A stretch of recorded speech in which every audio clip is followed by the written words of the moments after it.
I ask you a question? Are you ready to get and keep momentum in your business? I hope so, because it's Penny Elliott here, your host to having the perfect mix of the woo with the do. If you're ready to create the life that you want through a business designed by you, then tune in.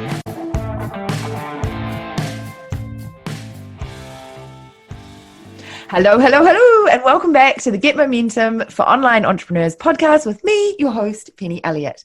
This is the show where we match the woo with the do. So that's your perfect mix of mindset and strategy to have fast success in your online business so you can finally live your best life. And as you've probably listened to some of the episodes, and if you haven't, go back and binge them, we're kicking off the podcast with Hit Refresh on the 2020 Summit. And today I have the amazing Allison Hardy. She's going to introduce herself, but I met Allison through a group that we belong to, a membership that we belong to. And this lady really piqued my interest because she kept asking really high-level questions about scaling her business and always came with lots of information. She'd done her homework. She wasn't just asking silly questions, getting silly answers. She was asking very specific questions around how to build her business. And the other thing that I love is she's a mum to two little ones and just makes it all happen. And I found that really inspiring. And I want to bring her take on how she's hitting refresh on 2020 to you all. So welcome, Allison. Penny, thank you so much for having me. I'm excited to be here. So tell everyone like exactly what you do, because obviously I've said like how I know you in our relationship, but you do a lot more than ask sensible questions. I love that. Yeah. So I help super busy mompreneurs scale their businesses to 6 figures and beyond. A lot of my clients come to me and they're like, they have some stuff going. They've seen some success. They're doing a lot of trading dollars for hours though. And they see the writing on the wall. They see like, okay, this is cool. This is great. I want more. But what I have now is not going to get me that more. The only way to get more here and what I got going on right now is to work more. And they don't have that luxury because they have kids at home and a spouse to deal with and a house to run and a life to live. Mm-hmm. So I help them keep their life normal and sane and also grow their business. Amazing. We all need a bit of that, even without kids. There's always something to consume your time. But I do remember I used to go to this pregnancy yoga on a Thursday night and everyone else would be lying there like super tired. And I would have literally shut the laptop and jumped in the car and broke land speed records to get down to the yoga clinic. And they're all sitting there zenned out. And I'd be like, oh my God, I didn't send that last email. I didn't get that done. I didn't get that done. And they asked me sort of what my birthing plan was. And I had a planned cesarean because obviously I'm quite structured. And I was like, well, I'm going to take my laptop in and they better have Wi-Fi at birth care. Everyone just laughed at me. And I really got a baptism of fire when I had a baby. It was a lot more than I thought in time consumption. It's a whole thing. Kids are a whole thing. They're a whole thing. And I love that everyone was always like, the baby will sleep. Don't worry. New babies sleep a lot, which is the biggest lie I've ever heard in my entire life. So if you're listening to this, never say that to a new mom. I know. Sleep like a baby is such a line of BS. Like, honestly, I don't think that's so true. No, I know. Yeah. So, yeah. Yes. So your service and what you bring to the world is totally needed by millions of women all over the planet. So it's amazing. So I guess that really dovetails well into the first question that I've asked everyone. So with the current environment, and as these podcast interviews have gone on, the environment has definitely changed as we've had like all sorts of new things come into the world that have like rocked us. So I'd just love for you, and you've kind of alluded to it in our membership area as well, and I found it really exciting and something quite refreshing for me to hear. But I'd love for you to share with everyone how you've hit refresh on your business with the current environment to like dovetail into your life. Yeah. So my kids have been home since March. We're recording this in the middle of June. And it's not looking like they're going back to school in September. So, oh my goodness. yeah, like they're estimating that like this is going to go on for like a year. Like the shutdowns are going to go on for like a year for us. Yeah. And it's also because I live right outside of DC. So like everyone's on top of each other. We're just very close to other people. It's hard to get actually away from people. So things are happening, and things are staying, and things are continuing to grow, which is affecting our lives a lot. So when our kids came home, I kind of like lost my stuff for a little bit. I was like, oh my gosh, like, what? Like I depend on that time. I depend on that time when they're home or when they're away for me to work my business. And so does my husband. My husband has a super flexible job. He's a pastor, but like there's certain things that he has to do every week, like deliver sermons and write sermons and, check on people and all that stuff that they do. So we both were kind of like, holy crap, like, what are we doing? Like, what can we do? So I was like, all right, it looks like I'm going to make a hard pivot. I literally went to my calendar, I messaged my team, and I said, everything's off. We're erasing everything. No more live launches, no webinars, no challenges, nothing. We're not going to build anything new. We're not going to do anything new. We're just going to take what we have and we're going to scale it because I'm still going to hit my goals. Like we're still going to do that this year, but it's just going to look different for us this year because like I am tapped out and my kids are really high energy as I am. So I can't fault them for this, but they're just really high energy and they like need a lot and they like are really loud and they're just really rambunctious kids. And that's how their personalities are. So like the like idea of me doing like a challenge at 9 o'clock every day or at a certain time every day, like that's just unrealistic. And it was stressing me out. And I was like, no. So I turned everything evergreen. I built out these like crazy funnels. It's like this crazy ecosystem. I adjusted my marketing to like serve that. And that's what we're doing. That's what we're doing. And it was a lot of freaking work. It was a lot of hustle, but I now have like an ecosystem essentially in my business. So I changed the way I was working. And I made it fit more into my life, which is a cool luxury that we have as entrepreneurs. So I just really leaned on that. Amazing. So, I want everyone to hear that because the way that you are doing business now doesn't have to be like that in the future, but it doesn't mean you have to give up everything that you've got. So the live challenge that was live, and I totally hear you about, a live challenge is a lot of energy and you have to show up and you have to be present. And if someone's screaming in the background, it's kind of hard to, I just can't focus. I'm the same as you. I'm like one or the other. Yeah.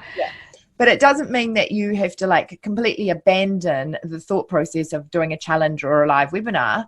You just pre-record it and give them a lot more love and do it as an evergreen funnel.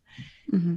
I love that. I really love that. And I want you all to like go back and rewind, hit the 15-second, 30-second rewind and start to re-listen to that because so many times we're like, I can't do this because I can't show up live. It's either or. And what you've done is instead of it being a black or white, you've made it a gray and I love that. Yeah. It doesn't like, just because like life happens doesn't mean that everything else gets put on shutdown. Like it doesn't mean that like you cancel your plans for 2020. It doesn't mean that you give up. You just have to adjust and tweak. And that's part of being an entrepreneur. And like as moms, that's what we do anyways. So like, why not bring it into your business? I mean, we're resilient people and we can still achieve our goals. It just might look a little different than from our original plan. And that's okay too. Yes. And that was the other point that I wanted to pick up on what you said was that, I will still hit my goals for this year. Yeah. It's just not going to be the way it was when I filled out the calendar on January 1st. Yeah. Exactly. And like you can move forward in it and still like bring it, like still scale your business. It just looks a little different and that's okay. We're allowed to do that. Yeah, totally. And this is the time that we can really, enhance that because everyone's learning online. They're teaching their kids how to learn online.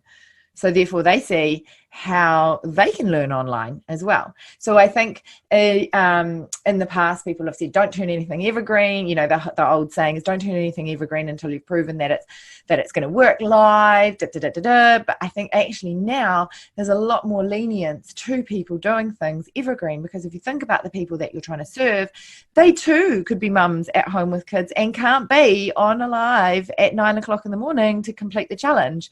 Because their kids are like running around too and causing havoc. They probably have to do it at, 8 o'clock at night or maybe 5 a.m. to get things done. So the way we consume and the way we learn is also changing, along with the way and the ability that you can teach and coach and consult. So it's totally fine. Absolutely. Yeah. Amazing. It'd be really cool to actually, probably a side note, but go back and have a look to see when people are consuming the content throughout the evergreen funnel. See when your hot hours are. Yeah, I'm discovering 8 p.m. my time is like when they open up their emails, even though my emails go out at 8 a.m. every morning, or, however often they're receiving them. It seems to be 8 p.m. So I was like, maybe I should just switch everything to 8 p.m. But then I also was like, it's already all set up. Does it really? Yeah. Do I really need to go back and do that? Probably not. I don't think it would increase open rate, so that's fine. Yeah. Okay, cool. So if you could go back to the day before lockdown, I don't know about you, but it was pretty, I think I've got post-traumatic stress PTSD from it. I was like, what? You want me to stay in? Pardon? Like, I was like, I wish I could rewind what you're saying, Prime Minister. I don't understand. So if you could go back to that day in your world, what would you have bought or changed in your business knowing what you know now? Such a good question, Penny. And you asked me this, like you told me that this was going to be one of the questions and I didn't have an answer for you. So what I think I would do is I would actually invest more in VA services. I would like up my VA's hours. I upped her hours like a month in, but it was only because of desperation. And I don't like to make decisions out of desperation in my business because that sucks. I don't like to be in that mindset. So I think I would have probably invested in that some more because I think that it wouldn't have been so stressful that first month if I would have just like given her more hours. Yeah, that's such a good answer. Yeah, I've really lent on my VA Tessa. She's just phenomenal. Like this podcast would not have come out if she didn't, do so many hours sussing it all out. So I totally hear you. Yeah. I think also, do you think that sometimes that came with, like you said, it came out of desperation, but also I think, correct me if I'm speaking out of turn, but maybe the fear of, I'm not sure if this is going to work. Like you're not sure whether people were going to buy and what sales were happening, and all these figures are coming out like bazillions of people are being unemployed in the US. Yes. And so actually that place of fear is not to then just up your VA's hours massively because you're not quite sure what's going to come in. Did that for sure kind of played in a little bit? Yeah, because the term recession gets thrown around all the time. You hear about the unemployment numbers. You hear that everyone is just like all their spending, like they're canceling their memberships, all this stuff. And so, I was like, I don't know if this is smart. Like, is this a smart decision to do? Should I just suck it up and like work a couple extra hours a day? Like that's not possible right now. But that was like the story I was telling myself. So like, what can I do to save money? When I realized, I thought about it from like not so much of a place of fear. It was like, this is a revenue producing activity. This allows me to serve my clients in a better way. So they stay my clients, they don't cancel. And because of that work that she is now doing, because of that added workload, I'm blessing her business, which in turn blesses her family. But also I just replace those hours with things that make me money. So I'm more intentional during those, like if I up her hours 2 hours a week, I spend 2 hours a week generating that income. So it's a give and a take. And it's also allowing me to step more into that role of a CEO in my business, which is what I want to do instead of an implementer, which is what I don't want to do. No, I totally agree with you. And I love the fact that you said like that you're blessing her business and her family. Yeah.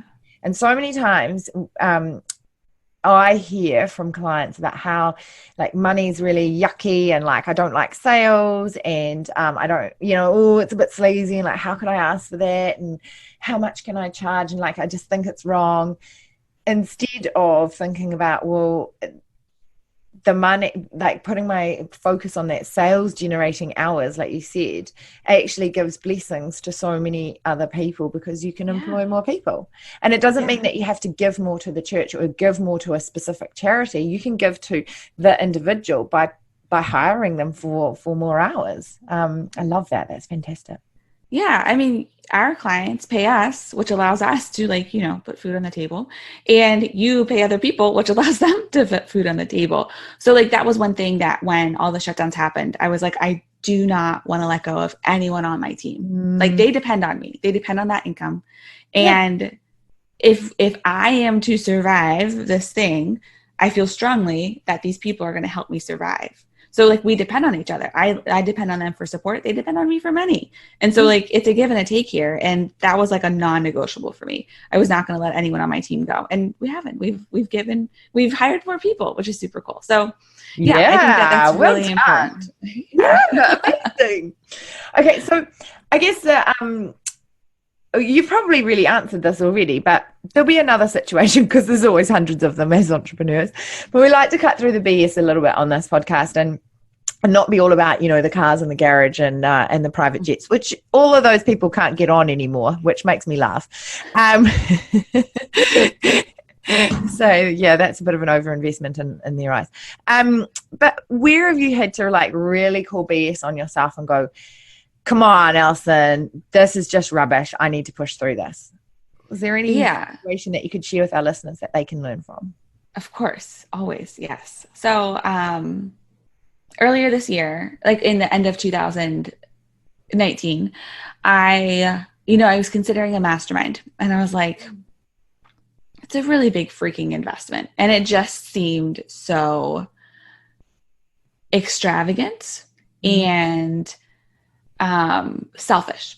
I was having that dialogue go through my head. Who am I to pay this amount of money for something? I am, and when you say these words, I am just a mom.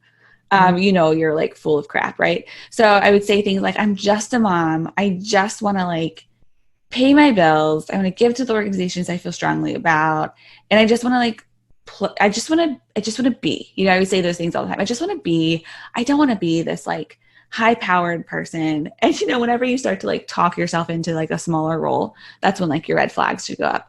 So I was like kind of saying this to Tier, my husband, and he was like, wait, what? He just kind of like stopped. And he never, like, Tier never gives me an opinion about my business because it's mine. Yeah. He was not a part of my business, which is fine. That's how that works for us, and that's good. But he was just kind of like, oh, wait, what? And he was like, I don't know who you think you are right now, but like, this is the opposite of what you want. You don't want to be famous, but you want to be impactful. You want to help people. Mm-hmm. And by investing, won't this help you to help more people? And I was like, yeah. He was like, so I think you need to do it. And Tier is very like cautious when it comes to money. So the fact that he was telling me to spend like this chunk of change on this mastermind, it was like, I was like, oh, so yeah. So I had a little chat with myself, and I was like, Allison, like, I don't know, what's the story you're telling yourself here? Why are you telling yourself this story? And I kind of had to be like, you know what? You're going to do it because it's what you need to do to make it happen. In the first couple of months, the investment was a little hard. It was hard to make. But ever since then, my business has grown and it's become a lot easier to make. And that's the point of it, right? Yeah. So clearly it was a good investment. It was just like, the stupid stories you tell yourself about what you do or don't want and your capabilities, your incapabilities. I love that. It's a wonder he didn't say, have you listened to session number 28 of your own podcast, Allison? Because I'm pretty sure you went on about money stories there and talking yourself down. So at least he's your stuff. So that's great. Sometimes I always say to potential clients who are thinking about working with me one-on-one, it's the same sort of, high-level investment. And I always think if you've got that like sort of almost vomity, pre-vomit feeling, whether you're not sure if it's nervousness or excitement, you're like that, I'm like, it is 100% the right decision to make. Because anytime I've had that kind of feeling and then made the decision to go for it, it's always paid off. Yeah, absolutely. And I've invested at this level before, so I don't know why I was like so nervous about it. It's not like it was anything new. It was just a different coach, and who I've never really worked with before. I followed forever, and I know, love, and trust her, and we're like friends kind of. But it was just something that was new and something that I hadn't really done before. And so anytime you have those feelings and you're investing in someone or something new, you can expect that feeling, but it's a good feeling. It's an indicator if you're on the right path. Yeah, totally. So if you are feeling that, as you're like thinking about how you're going to hit refresh on 2020, and you're thinking, oh, maybe Allison's got the winning ticket, which she does if you're a mama, then listen into that and lean into it. Don't pull away from it. And, you can even try and, write down like, what would like my future me want to say back to myself in this situation? Just like going back to the day before lockdown, what would you change? Right. Yeah. Amazing. Cool. I love that. So call BS on yourself on that if you're listening in and you're thinking, oh, I've had those feelings as well. Yeah. Yeah. Because what comes in front of you is meant for you. I know there's a fancy way of saying that, and someone else has probably said it and quoted it, but it is true. What comes in front of your path is meant for you. Yeah. I think that I don't think everything happens for a reason, but I think there are things that pop up in your life and you can choose to take them or you can choose to not take them. And that's fine. Like whatever decision you make is good, but know that there's one that could really lead you down a pretty freaking awesome path. And so if you know that that investment is something that can move you forward, then like you owe it to that future self to make it happen, because that's what unlocks unlimitless possibilities. Oh, 100%. And like I've sat on the fence, and people who've read my book or followed me for a while will know that I sat on the fence for a good 18 months before I actually took the plunge into a course that I really wanted. And when I first came across this coach and the course, I think it was only like, I don't know, $600 or $700. And in the end, I paid 10 grand. Yep. I did that too. Prices, yeah. Yeah. I think pretty much everyone's got that story. But if I'd started earlier, it would have cost me less, and I would be like, 6 years into my business and way further ahead than costing me 10 grand and 4.5 years into my business. So yeah. It happens. It does. So what legacy are you wanting to create and leave in this online space? I want to leave a legacy of that your life doesn't have to determine your outcomes. So you can be a mom, you can have 10 kids, you can homeschool them all if that's what you want. You can run the triathlon, you can do all those things that you want to do, and you can also have a really successful business. You don't have to pick and choose the things that you get to have in your life. You can have it all. It's just a matter of figuring out what that all looks like for you. And I hate it when people say, you can have it all, but you can't have it all at once. I think that's crap. I hate that.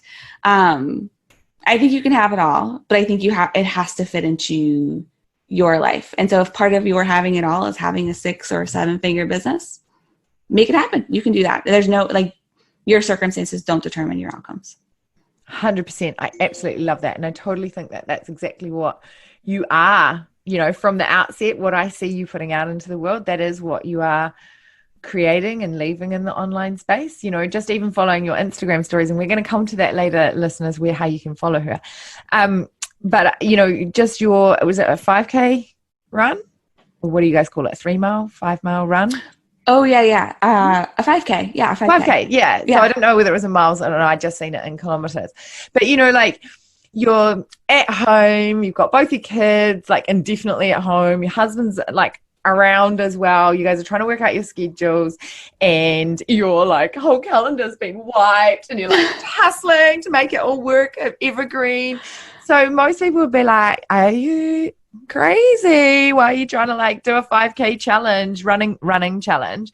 And I just love the fact that you were like, nope, it's going to happen. And you smashed your time. Totally. Yeah. And the first photo was hilarious. She was like this. And I was cracking up. I'm dying. And then the last one, she's like, so it just shows that, you can have it all. I love it. Stand for the and instead of the either or.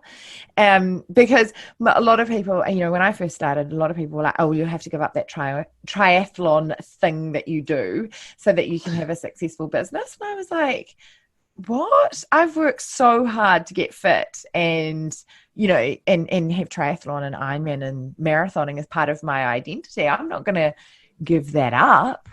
I think my path compared to some of the other girls that I started with has been a lot slower than theirs has. That they've definitely probably got to 7 figures faster than I have.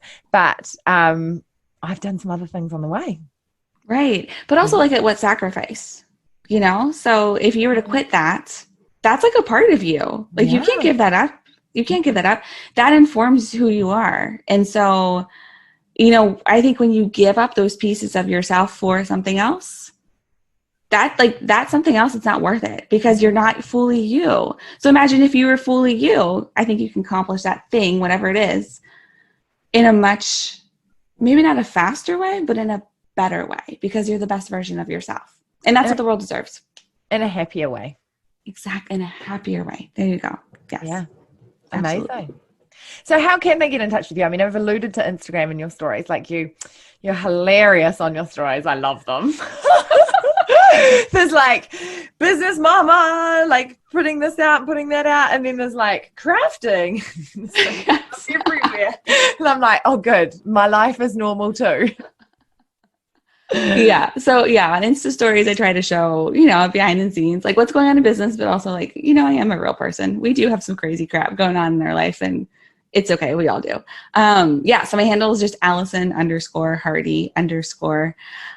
You can listen to my podcast. It's called the 6-Figure Mompreneur Podcast and join my Facebook group. It's called the 6-Figure Mompreneur. Easy. And we will put all those links down below and make sure you head on over to her podcast and don't just listen to it, but also leave a review. Reviews are fodder for podcast owners. So leave her a review as well. And what cool gifty or freebie or something have you got for mompreneurs listening that are like, oh, I got to have some of that? Yeah, so I have a guide. It's called 33 Places to Promote Your Lead Magnet. So it's using all the platforms we all probably already have, none of these like obscure, crazy platforms. So like your website, Pinterest, Facebook, Instagram, Facebook group.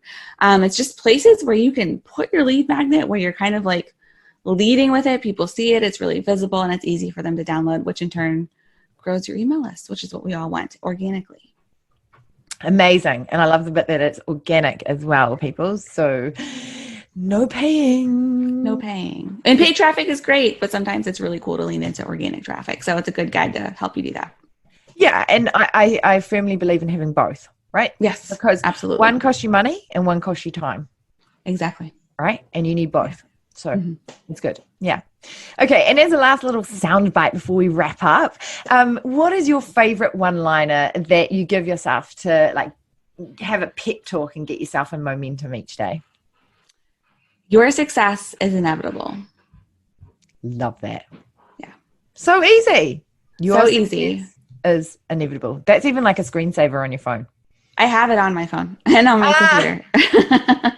There you go. I didn't know that because I've never been to a house. And it looks like we won't be for years to come. Oh, Penny. So long. I know. Never mind. We will all be able to get on the big planes again. And by then we'll have private jets, so it'll be fine. There you go. I'll just send mine for you and I'll bring it to DC. Great. Sounds fabulous. All right. Well, thank you very much for being part of the Get Momentum podcast and sharing some really great insights and differences. Most people were talking about soft pivoting and you said, no, I took a hard pivot and realize that your goals can still come alive. They're just coming alive in a different way. So well done. Congratulations. And I can't wait to see what the rest of 2020 brings from you. Amazing. Thanks, Penny. Thank you for having me. Wow, what an amazing episode. Thanks for tuning in. And if you loved the Woo with the Do and want to dive deeper into how you too can get and keep momentum in your business, then please join us at pennyelliottgroup.com/consistent clients for the live training this month. It's going to be super juicy as I'm giving you access to the only 3 daily habits and mindset tweaks you need to have consistent clients in your business forevermore. Come and join us.